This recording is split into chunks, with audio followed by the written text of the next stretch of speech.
The Royal Oak Veterans War Memorial is located in Centennial Commons at 204 South Troy Street, and consists of multiple monuments dedicated to those who lost their lives in service to our country.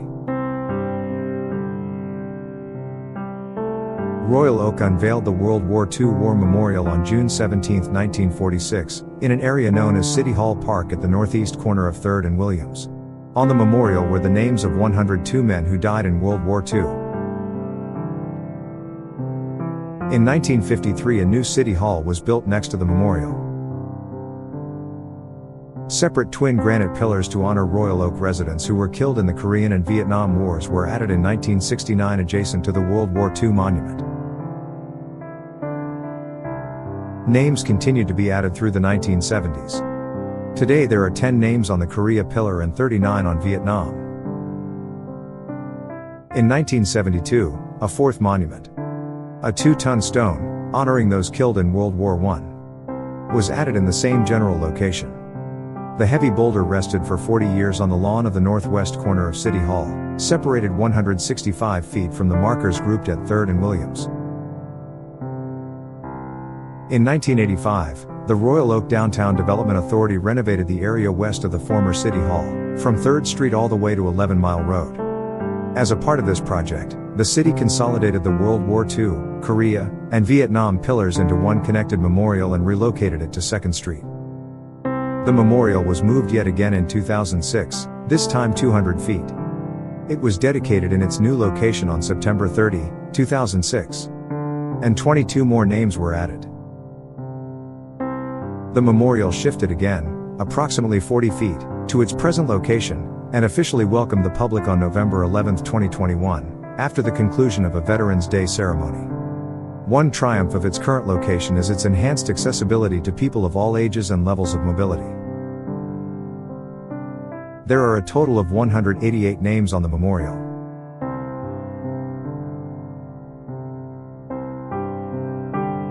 There are the names of 187 men and 1 woman.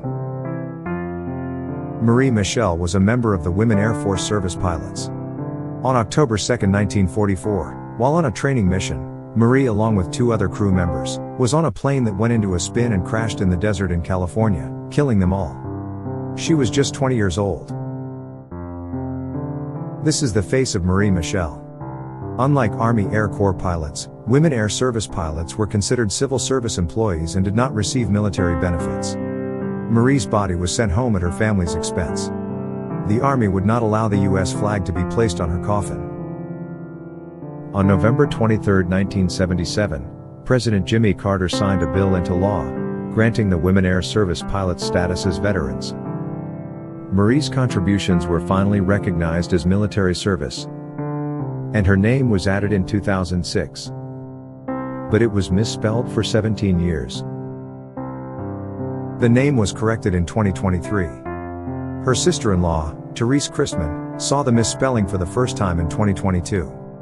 Sadly, Therese's brother, Lloyd Clausen, was also a casualty of World War II. Lloyd Clausen died on February 8, 1944 at age 25. He was killed in an airplane accident in England. This is the face of Lloyd Clausen. He was with the Air Corps 75th Troop Carrier Squadron. The U.S. Army has the most names on the memorial, reflecting how it often bears the brunt of ground combat operations.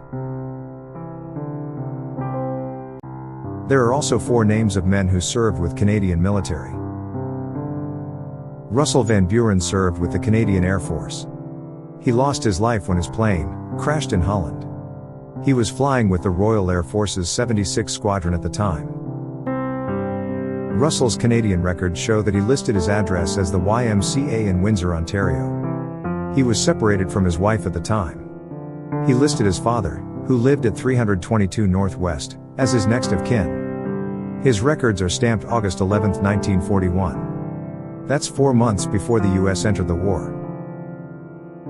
This is the face of Russell Van Buren.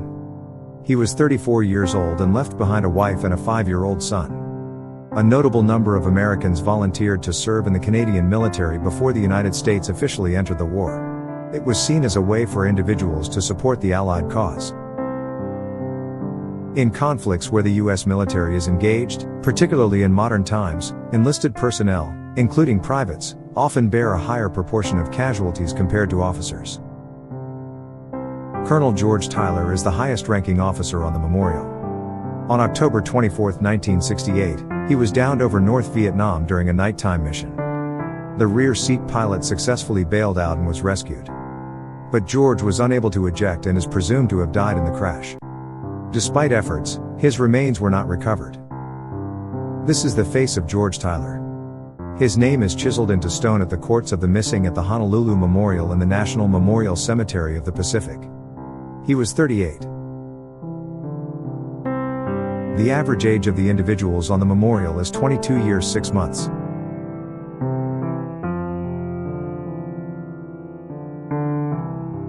The two youngest are Frank Drake and Manuel Cerati. Frank Drake fought in the Civil War. His headstone at Royal Oak Cemetery lists his age as 16 years, 6 months. There is not much known about him. Finding Civil War records is challenging due to limited documentation and incomplete records.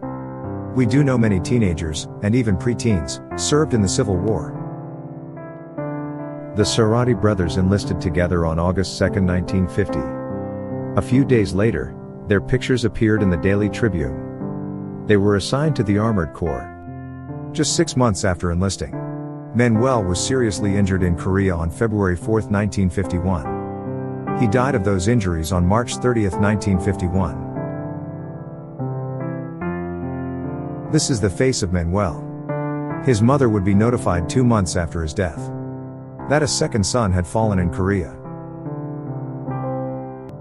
Salvador had written his mother 3 days before his death, saying he hoped to be home soon. He'd applied for an emergency furlough following his brother's death. Manuel and Salvador were survived by 3 brothers and 2 sisters. At age 38, Wesley Elliott was part of what was called the Old Man's Draft, which included men born between 1897 and 1921 who had not previously served in the military. He died of a heart attack at Foster Field in Victoria, Texas while on duty. He was a gunnery instructor. He left behind a wife and 3-year-old daughter. He was 41 and is the oldest name on the memorial.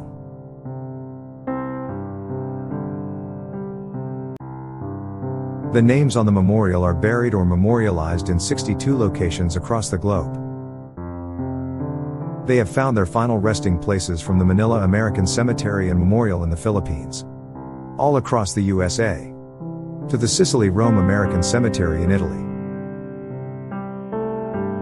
Though most are buried right here at home in Royal Oak.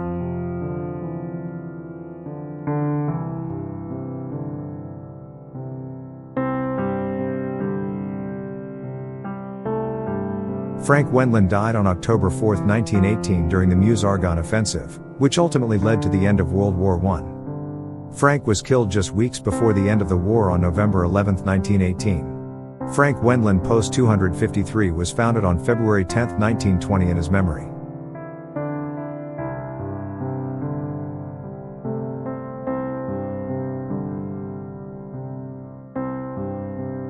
Roger Bergen was aboard the USS Arizona at the time of the Pearl Harbor attack and was one of the more than 1,100 sailors lost with the ship.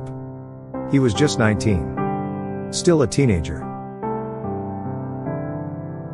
Matthew Getson fought at the Battle of Tarawa in November 1943. The brutal engagement between U.S. Marines and Japanese forces lasted 76 hours and resulted in over 6,000 casualties. His father and uncle were killed in World War I and his cousin was killed on D-Day.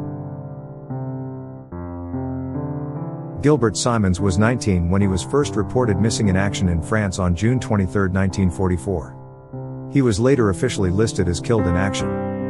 His unit was one of the first to hit the beaches of Normandy on D-Day on June 6, 1944. George Eastman is one of several men on the memorial killed during the Battle of the Bulge in late 1944. German forces numbered 250,000 versus just 80,000 Allies. U.S. forces suffered 75,000 casualties, including as many as 20,000 dead. Ernest Gockel is listed as lost at sea. He was aboard the USS Indianapolis on July 30, 1945, when it was struck by 2 torpedoes from a Japanese submarine. The Indianapolis had just completed top-secret orders to carry atomic bomb parts to Tinian Island. Only 316 of the nearly 900 men set adrift after the sinking survived.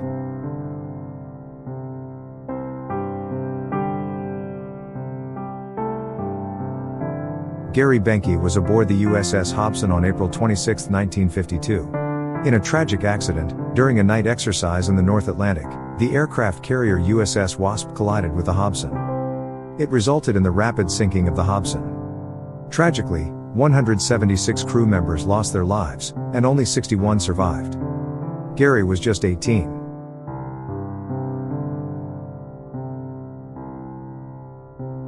On October 8, 1968, a unit within the Marines encountered a group of North Vietnamese Army soldiers.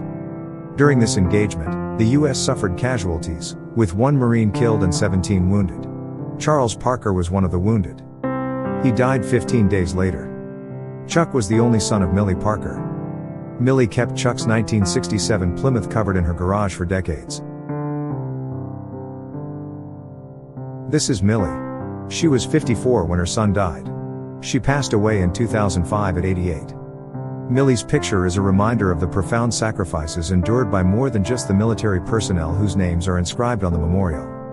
The memorial also serves as a tribute to the mothers, fathers, spouses, and siblings who lost their beloved family members to the ravages of war, as well as the children who never had the chance to know their parents.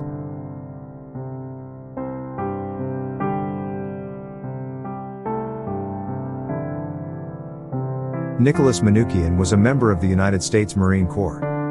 He was killed October 21, 2006 along with 2 other Marines, while conducting combat operations in Iraq. Nick graduated from Kimball High School in 2003. A creative, loving young man, Nick lived his life to the fullest as an accomplished drummer, artist, and cook, who enjoyed sharing his talents with family and friends. Finally, where did they live? There are a few out-of-state addresses associated with the names on the memorial. But most grew up, went to school, or worked right here in Royal Oak. In fact, if you live south of 12 Mile Road, there is a good chance one of the heroes on the memorial grew up in your neighborhood.